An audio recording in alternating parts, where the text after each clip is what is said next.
Well, hey guys, Florida Green Water Angler coming at to you on the couch once again.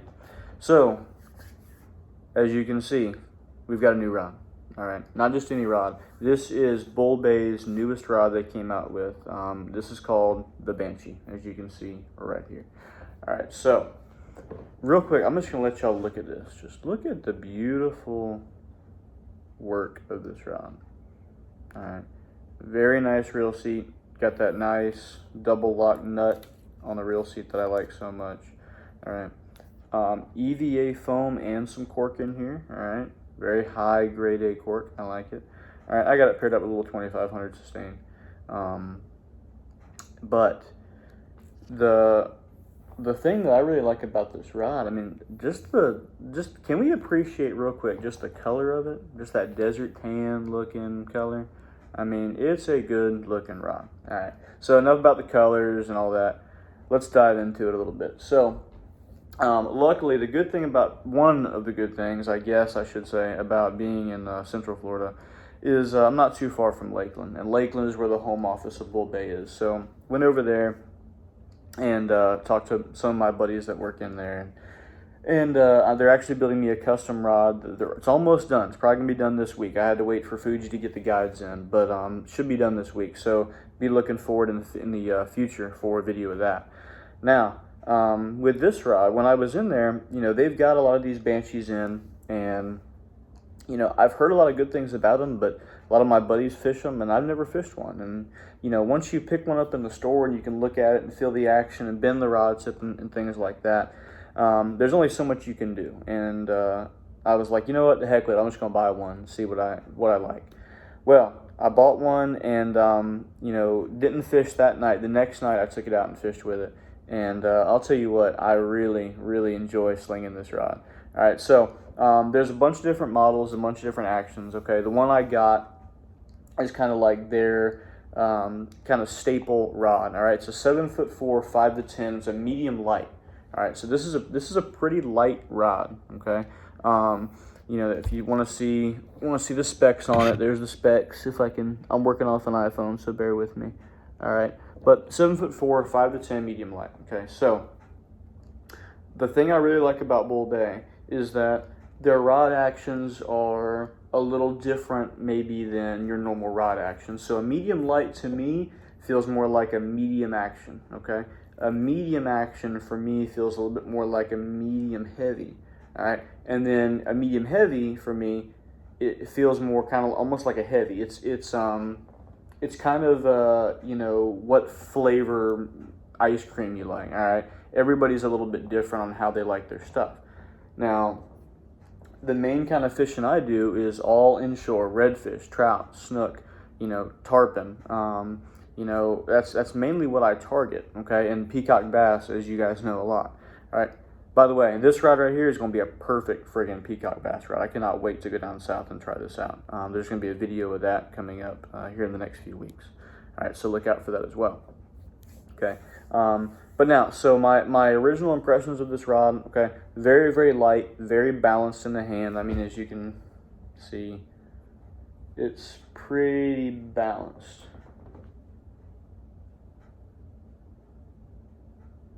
I mean, that's pretty close right there. All right, so I like a nice balanced rod. Very light rod. Okay, it does not take doesn't take a lot of effort at all to cast this jig a long way. Okay, so when I went out the other night, I started actually throwing an X-Wrap. I started throwing a Rapala X-Wrap. Caught a couple good snook on that. I think I caught 7 or 8. Biggest one was about 32. Near the beach, so good fish. I want to say that was actually the first fish I caught on this rod was that 32-inch snook. So that was a hell of a way to break in the rod. And then as the night kind of wore on, the tide dropped a little bit. I went around the docks, and once I went around the docks, I took the X-Wrap off and just tied on my probably go-to artificial inshore, and that's just a Z-Man paddler. Okay, this happened to be the Right Stuff color. It's one of my favorite colors by Jesse Redfish Wright, a good friend of mine that works at Betts, no plug. And anyway, tied that on, had a little 1/4 ounce jig head from Z-Man as well. You know, I throw a bunch of different jig heads, but there's two in particular that I really like. Okay, one is a mission fishing, and 2 has to be a Z-Man jig head. They make a billion different kinds of jig heads for all kinds of different scenarios. All right, if you want a really good jig head, check out Z-Man. All right, Z-Man makes a badass jig head.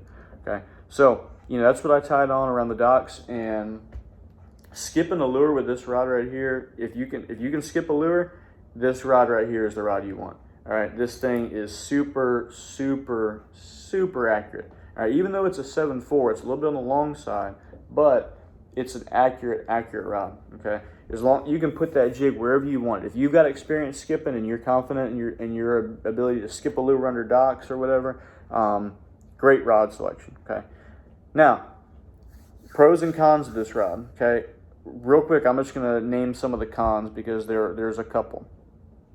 Fishing this rod around the docks, very, very, very sketchy.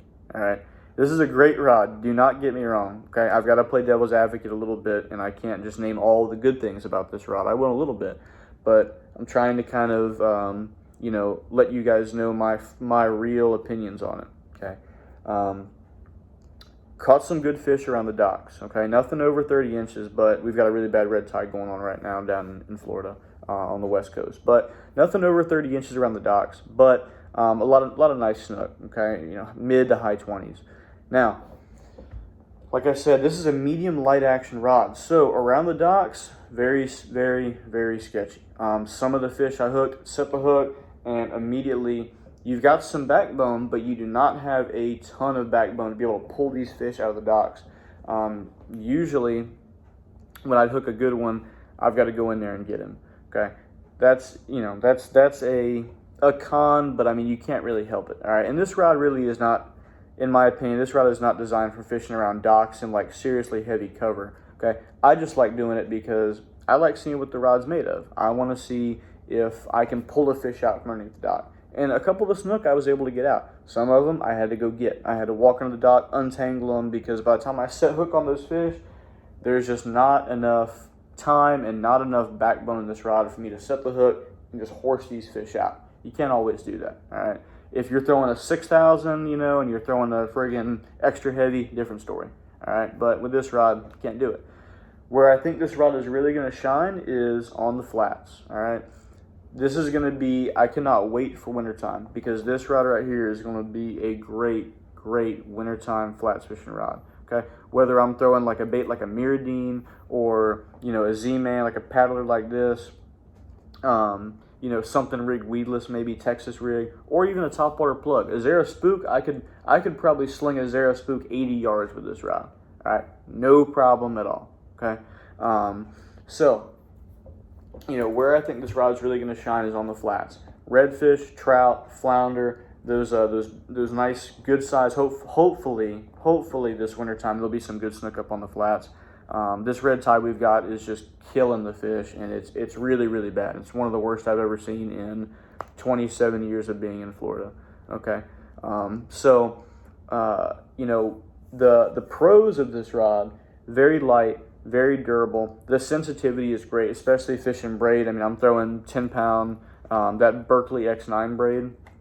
I put some of that on the sustain, spooled it up a couple days ago, and it's done really well. I'm actually really, really impressed. I'm considering putting that on all my reels now. I used to throw spider wire, and I still love spider wire. They're a great braid, but I put that new Berkeley on there, and man, Berkeley's doing something right. I don't know what it is, but they're doing something right over there with that braid, because it's damn good stuff. But super sensitive rod. I mean, you can feel the slightest little thump. I was even feeling, when I was fishing shallow water, I was even feeling, after I'd hopped that jig off the bottom, I was even feeling that jig head just scrape the dust or scrape the sand on the bottom as I was twitching it. It's incredible. So super light, super sensitive. It's got a good bit of backbone, even for a 5 to 10 pound rated rod. I mean, it's got some backbone. All right, like I said, this is a great rod for redfish. Anybody that likes targeting real big trout, all right, great rod for that. Okay, anybody that fishes for trout, all right, and I mean hardcore trout fishermen know trout have that paper thin mouth. All right, you can't put a whole lot of heat on a big trout. The big giant gator trout, 90% of the time when you lose them, it's because they're right next to you, especially if you're wading in a kayak right next to the boat. That's usually when they're lost. Okay, this rod's got a really good parabolic action. It's got a real quick tip on it. All right, great rod for big trout. So, you know, the guide system, all the same components that Bull Bay uses. All right, great guides. All right, they got these tangle-free guides. I love them.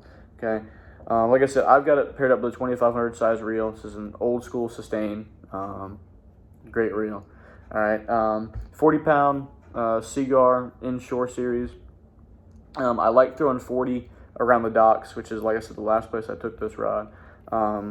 You know, they've got the same reel seat on here that they have on their Sniper series. All right, it's got like the carbon fiber in here. Just another thing to add some weight reduction to the rod, make it a little bit more sensitive. Okay, but you know, a 7.4, like I said, is going to be a dynamite flats fishing rod. Flats fishing is all about long casts. The longer the cast you can deliver, the better off you're going to be. Okay, especially if you're not sight fishing. If you're just, you know, kind of picking pothole to pothole to pothole, you know, throwing search baits like a Miradine or a topwater, long cast is going to be your best friend on the flats. I believe that's what this rod is going to deliver. Mainly what I think it was designed for. Okay, so you know, this is going to be a little quick video, but that's my initial thoughts on the new Bull Bay Banshee. You know, killer rod, very affordable, great aesthetic look to it. I can't say enough good things about this rod. All right, so I'm going to put it through the grinder and, you know, work on it as much as I can and fish with it as much as I can, and be looking out for some videos pretty soon. All right, I know I've been slacking on the GoPro videos, but I'm going to be putting up a lot more very soon. All right, guys, well, I hope you enjoy it. I haven't seen a whole lot of reviews on the Banshee yet, so I hope you guys enjoy it. And if anybody has any questions, feel free to drop a question or a suggestion in the comments on maybe something you want me to review. And if you're on Instagram, give me a follow at Florida_Greenwater_angler. All right, guys, take care and tight lines. See ya.